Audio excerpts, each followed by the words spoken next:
राजवीर अपने दोस्त की शादी में पहुंचा है। माहौल खुशियों से भरा है, डांस, म्यूजिक, हंसी मजाक।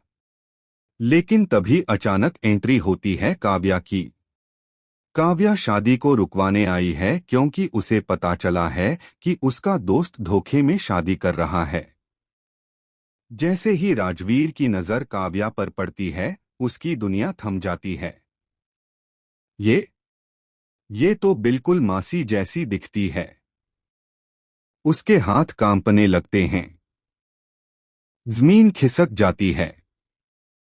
लेकिन ट्विस्ट तब आता है जब कुछ गुंडे काव्या को चुप कराने की कोशिश करते हैं और राजवीर उसकी जान बचाता है। काव्या इमोशन होकर कहती है, थैंक यू सो मच। आपने मेरी दोस्त की जिंदगी बचा ली। राजवीर शांत आवाज में पूछता है, आप हैं कौन? आपका नाम क्या है?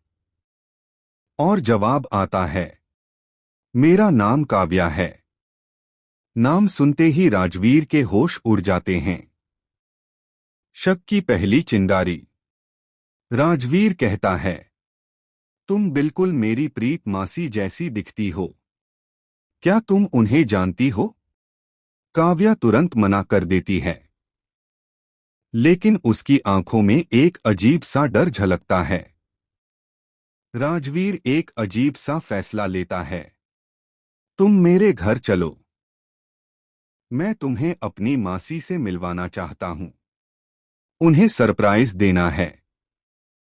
काव्या पहले मना करती है, लेकिन हालात उसे मजबूर कर देते हैं।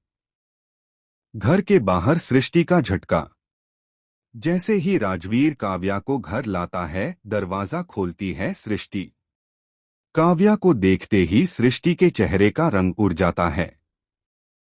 दी, आप इतनी जवान कैसे हो गई? राजवीर हंसकर कहता है, मां, ये मासी नहीं, काव्या है। लेकिन सृष्टि की आंखों में डर साफ दिखता है। बंद कमरे में सच का विस्फोट। सृष्टि राजवीर को अलग ले जाकर कहती है, उसे वापस वहीं छोड़ आ। उसे प्रीत दी से मत मिलवा। राजवीर हैरान, क्यों मां? आप उसे पहले से जानती हैं क्या?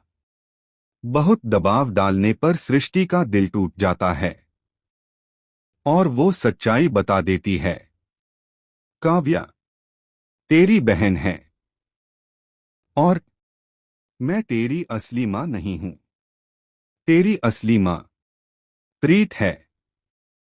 यह सुनकर राजवीर के पैरों तले जमीन खिसक जाती है। नहीं, ये झूठ है। मेरी मां आप हैं। लेकिन सृष्टि रोते हुए कहती है, प्रीत की याददाश्त चली गई थी। वो सब भूल गई थी। इसलिए मैंने तुम्हें सच्चाई नहीं बताई। प्रीत के सामने गुस्से का तूफान। राजवीर गुस्से में प्रीत के पास जाता है। मां, आप मुझसे क्या छुपा रही?